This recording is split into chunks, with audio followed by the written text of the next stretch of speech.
Ano kinakain mo? Oh. Sa alaala na lang muling masisilayan ang ngiti at saya ng 3 taong gulang na si Harleen Rose Gascon.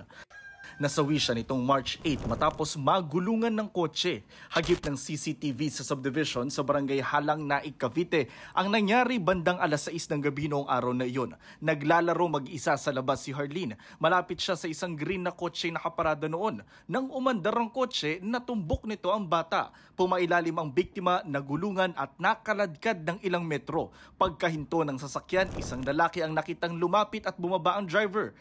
Allegedly unaware itong ating suspect dun sa naglalaro na biktima.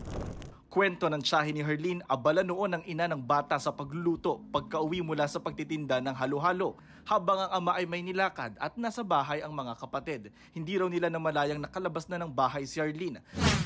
Nung pagkalabas po ng bahay ng aking pamangkin, hindi ho akalain nung ina ay nakarating na ho pala dito sa kabila, sa may laruan po dyan sa labas. May narinig na lang po yung kapatid ko na mayroon daw hong nabangga at tumakbo po yung panganay na anak na nabangga daw po yung kanilang kapatid na bunso.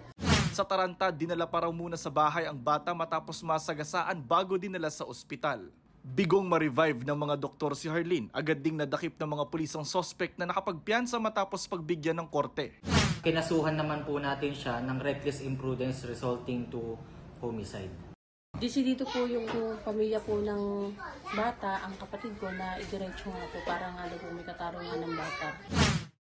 Hindi na napagkikita sa lugar o nakikipag-ugnayan sa kanila ang suspect na ayon sa tiyahin ng biktima ay kaanak ng kapitbahay nila at nakikitira lang daw doon. Sinusubukan pa ng GMA Integrated News na makuhanan siya ng panig. Para sa GMA Integrated News, Jonathan Andal, nakatutok 24 oras.